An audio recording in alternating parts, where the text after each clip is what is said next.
100% involved in the summer plan, preparing the signings, preparing the positions they want to cover and they have to cover in the summer. So Enzo Maresca is 100% involved, and also Chelsea are already planning for the summer window. Is going to be an important one. For the Blues, it's also going to be important, guys, to clarify what happens at Arsenal in terms of contracts, because we said about the injury of Kai Havertz, but they have some proper gems at Arsenal. And so first of all, congratulations to Arsenal, because producing and trusting young talents like Lewis Kelly and like Ethan Nwaneri is not easy at all.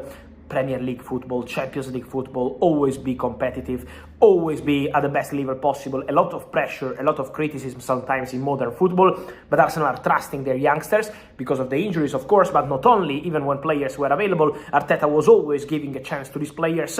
And now what we can say is that Arsenal is making progress on new contracts for Lewis Kelly and for Nwaneri. Nwaneri is doing great. Nwaneri is doing fantastic. This boy is incredible. Also Lewis Kelly. I can guarantee to you that Thomas Tuchel is following these two players for the future of England, especially Lewis Kelly. Maybe in March could be already involved in the squad for England national team. It's not guaranteed yet, but it's just an idea they are discussing internally, Thomas Tuchel and his coaching staff. What's important to say on Nwaneri is that the progress on new contract for him and for Lewis Kelly is very good in this moment. So the expectation is to get everything ready very soon, and so the idea is to advance, but already the recent contracts have been very positive, and so Arsenal are preparing the future with Nwaneri and with Lewis Kelly. Then, guys, it's important to say something on another top talent, a player I love personally, Nico Pass. I was following this boy since he was in the youth team of Real Madrid. I was there in Madrid 2 years ago. I had the chance to meet him. He's a super serious boy, top talent, 6 goals, 4 assists in Serie A on his first season as a regular starter, 20 years old, Nico Pass. He will be called up by Argentina again in March. It's a decision already made by Lionel Scaloni, so if there will be no injuries, Nico Pass will be there. But it's also important to say on Nico Pass that Real Madrid keep monitoring every single game of Nico. So Mikel Merino, the hero, Stephen, on Saturday lunchtime. How sustainable is that? Probably not for long. You'd like to think that he could do a job every now and again. Obviously, he didn't start in the game, so how does he start if he's going to play in that position? How do they bring him into the game? What would his role be? Would it be playing up against a back four or high up against centre-backs, or would he play as almost a false nine and wander into that position from midfield positions? But listen, it worked at the weekend. Will it work for the long foreseeable future? I'm not so sure it will, but credit to Mikel Arteta for giving it a go, and credit to Moreno for pulling it off. Yeah. It was interesting to see that Gary said Mikel Arteta enjoys trying to work out these solutions. I suspect he doesn't, does he? I'm sure he'd rather have a striker there. Of course he would, yeah. He'd rather have the options, because when you look at the players, Sterling, Trossard, Nwaneri, you wondered how they were going to line up. And it was obviously Trossard in that false nine, but they're all sort of small, tricky players that obviously got the ability, but they just couldn't break Leicester City down. And you thought, right, they need to do something, and then to obviously bring Merino on. And to be fair to him, his movement was brilliant. It was the movement of a striker, like you say. Whether that's something he's going to use going forward, I'm sure it's going to be another option for him, because you've got the players that can get the deliveries into the box. If his movement is good and that presence up there, it's different. But of course, Mikel Arteta, I'm sure, would have preferred to have had the options, because they've been so unfortunate with injuries in that attacking lineup. Ideally, they would have brought somebody in the transfer window, but couldn't obviously find the right one that they wanted. Just on what Sue said there about movement then, how difficult is it to adapt to be playing as a striker? And is the biggest difference, quite obviously, the fact that you're just not as good a finisher as a natural centre-forward? Tried all my career, Rob. look, I ended up at left back was bad enough, let me tell you. Exactly. So, listen, everyone wants to score goals as a kid, and everyone wants to be a striker, because it's the best position in the team. Because when you score the goals, you get the adulation, you get the praise, you get paid the most money. Everything that comes with being a great striker comes great things. So we all want to be in that position, but we don't have the movement. We don't have that natural instinct to find the right places at the right time. It can't be coached.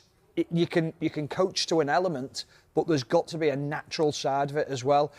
Now, the movement might have been a little bit of luck. It might have been something that he's actually got naturally.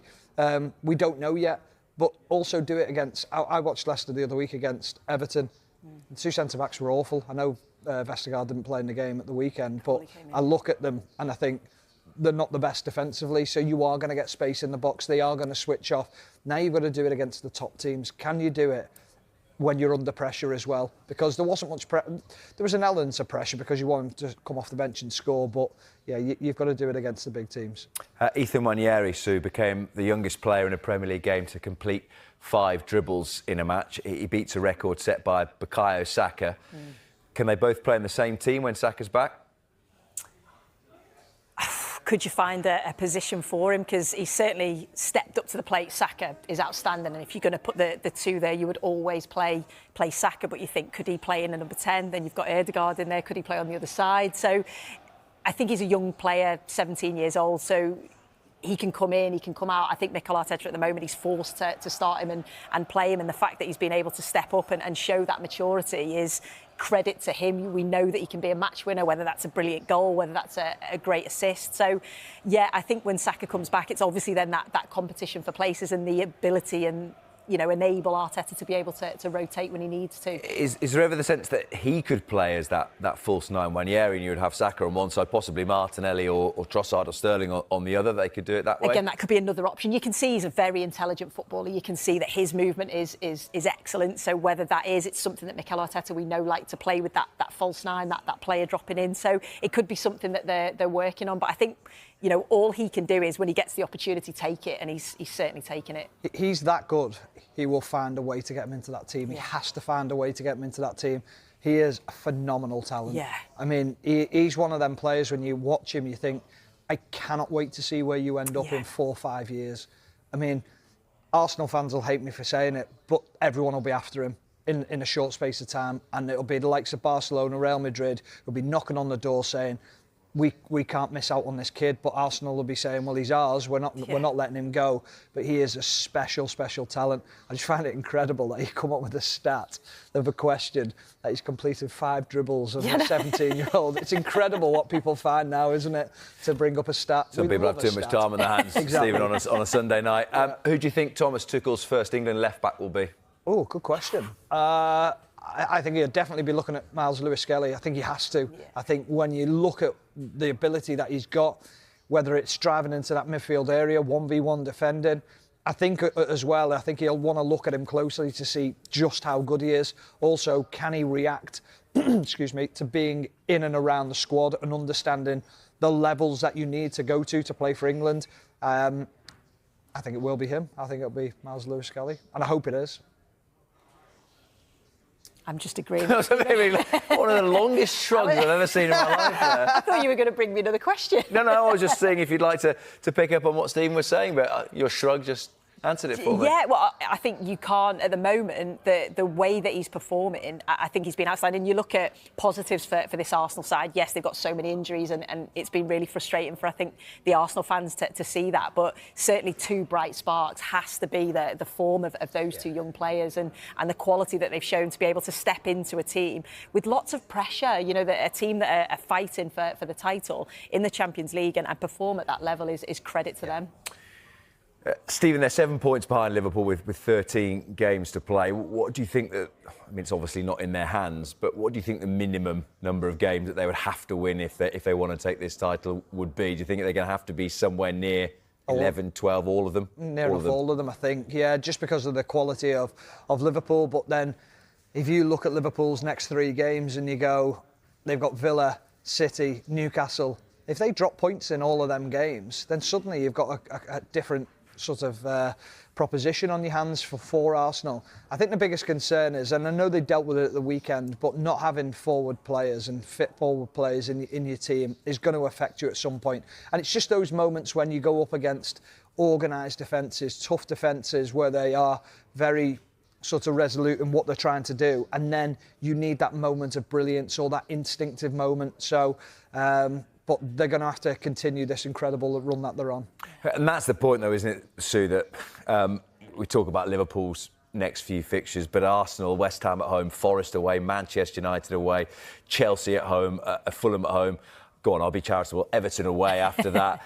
You know, that's not easy, is it? You know, we're asking questions about what Liverpool might do this week, but you're asking Arsenal to be almost perfect over 13 games. And I think that's the thing, that they know that they need to be near perfect because of what Liverpool are doing, because of that gap that they've got to try and make up. And I keep mentioning it, but the injuries to the forward players, the fact that they've got, you know, the Sterling, Trossard, Nwaneri, when you looked at them in that first half against Leicester, it wasn't very fluid, which is probably going to be the case. They've not played a lot of minutes together. So yes, Arteta found that solution of bringing Mourinho in. He obviously came and scored the 2 goals, but you just think he's going to have to keep trying to find that. We know that they're good at scoring goals from different ways, whether that's set pieces, corners, free kicks, whether that's Ødegaard stepping up from the midfield area. So we know that they can find goals from different ways, but we also do know that they've got to be near perfect, and there's some tough games coming up.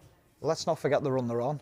They're doing an incredible job, considering all the injuries. That he keeps on finding solutions. They keep on finding ways to win games. So that they're not going away. Even Arne Slot alluded to at the weekend. He was like, we must be doing something right, because Arsenal are unbeaten now in 15 games. We must be doing something right ourselves. So it's going to be a fascinating title race. There's going to be something that's going to happen along the way where we think, oh, like whether it's a slip up from Arsenal or a slip up from Liverpool, and it might just open the gap up for Liverpool or just close the gap